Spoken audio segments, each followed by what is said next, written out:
a very unusual continent. As soon as we boarded the plane, I buckled and unbuckled my seat 10 times. Then I checked to make sure I had chewing gum, nose spray, airsprin, cheese ball, and the clown ball. Did I mention I'm afraid to fly? Luckily, Petunia gave me a book to read. It was called A Guide to Australia. It's gonna be a long flight, she said. Australia is on the other side of the world. So yeah, I'll have plenty of time to look through this book. I began reading. It was really interesting. Australia is truly an unusual continent.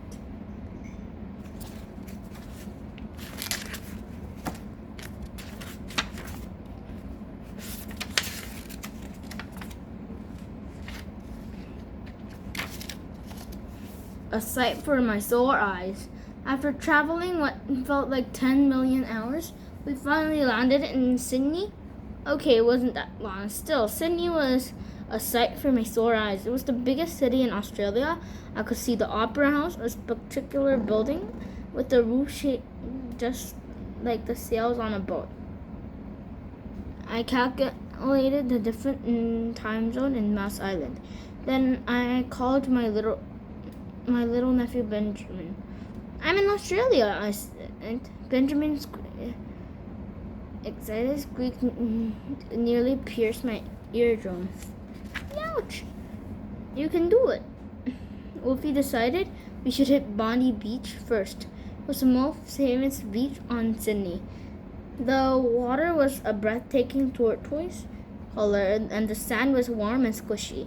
What a perfect base for a nice, quiet mouse camp. Unfortunately, Wolfie had other ideas.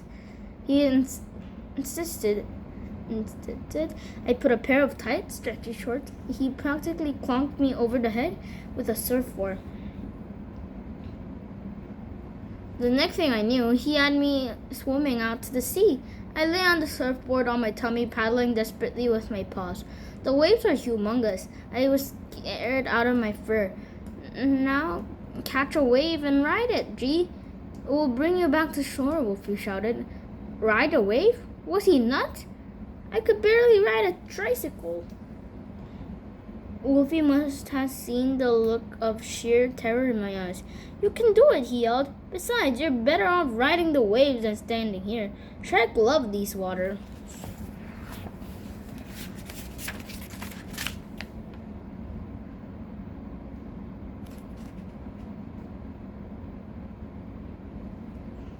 I broke into fit sobs.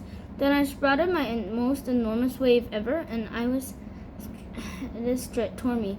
Snap out of it, Geronimo, I calmed myself. If you don't ride this wave, you'll end up dead rat in some slimy shark's belly.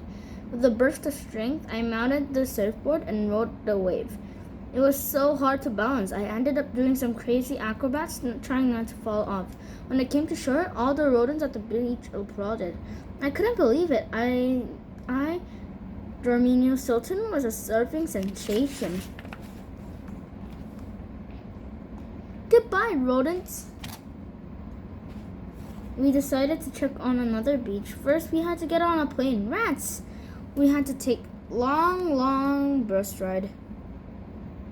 When we got to the beach, Wolfie told me to dive right in. I was feeling confident after my sobbing did it, so I did. Get ready for a surprise, Wolfie called. I looked around in a panic. A surprise? In the water? Then when I noticed a sign back on the beach, it read, my stomach lurched. My whisker trembled. Oh, why did I have horrible luck? I was a good mouse. Except I never bothered anyone. Well, except for that time, I asked a crutch of mouse to stop ringing the bells. Couldn't help it. They were giving me an awful headache. I saw a shark fin approaching. Shark! I screeched at the top of my lungs. It began swimming like a mad mouse. The fin came closer and closer. It caught up with me. I closed my eyes. This is it. I told myself, goodbye, rodents everywhere. I sobbed. But nothing happened. Well, something did. A smell poked me on the back. I opened my eyes and I saw a dolphin. Then I felt splash, splash, splash. There's Petunia and Wolfie. Come on, G. Let's swim with the dolphins, they shouted. The dolphins were happy to have new friends. They let us get on their backs and and as they swam around. It was unbelievable. As soon as I got in the water, I called my nephew, Benjamin. I told him about our incredible afternoon. This time, Benjamin's excited squeak reminded me of our new friends, the dolphins.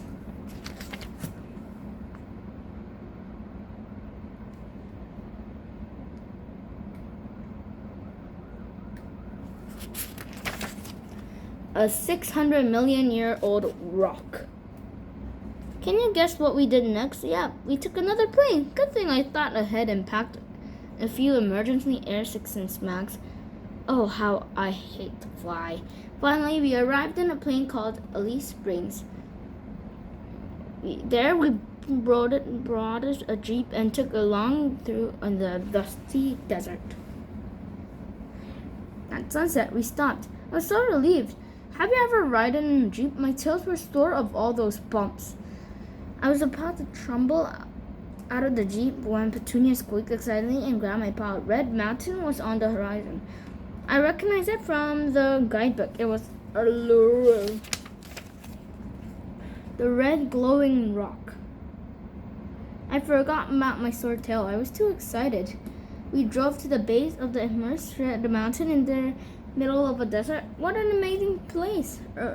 Uru seemed to glow in the setting sun. We all stared silently at the beautiful sight. It was magical. Then a group of rowdy tourists drove up. They climbed out of their jeeps. They were so noisy I could hardly hear myself think. Hey dudes, let's scale this mountain, one of them yelled. Bring the camera, another sounded. I felt sad. Our magical place didn't seem so magical anymore. And then a rodent approached us. He had a dark fur and thick curly back beard. Will you also be climbing the mountain? He asked. I turned around and saw a different group of rodents. They all had dark fur. I recognized they must be Aborigines. Petunia's guidebook said the Aborigines were descendants of the first people who lived in Australia. Their cultures were truly fascinating. Remember something else I had read in the guidebook.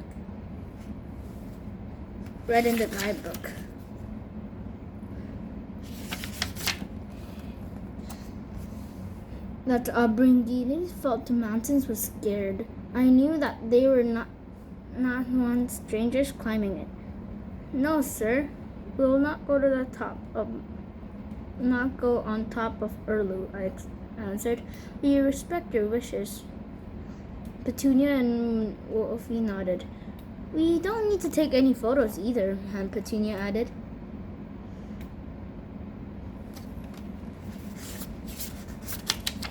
You're welcome in our land. The rodent with the beard stared at us for a long time.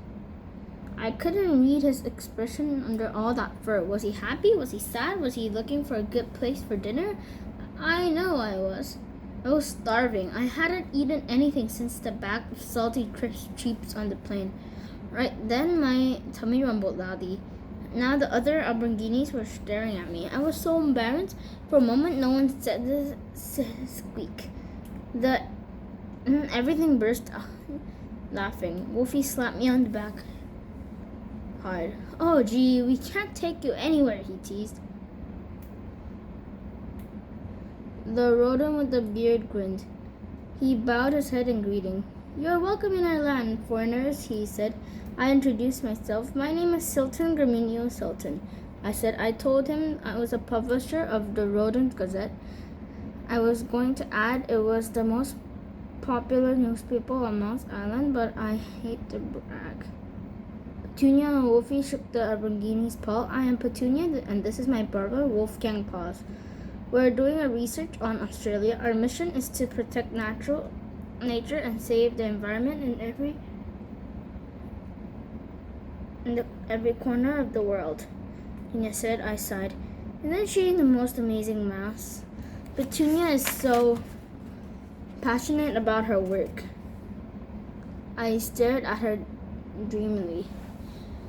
My thoughts were interrupted by the Aborigine's excited squeak. I know who you are, he beamed at Petunia.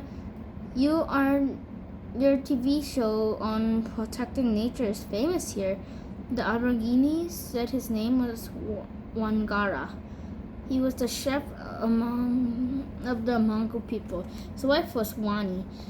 He would like to film a documentary showing the public wonders of the bush country. Will you help us? Petunia asked. Wangara nodded his head excitedly. It would be my honor, he squeaked. This time, he boarded the jeep. We had 2 extra passengers, Wangara and Wani. Ready for an adventure, G? Wolfie asked. Then he slapped me on the back with his paw hard. I would have answered, but I was too busy trying to catch my breath.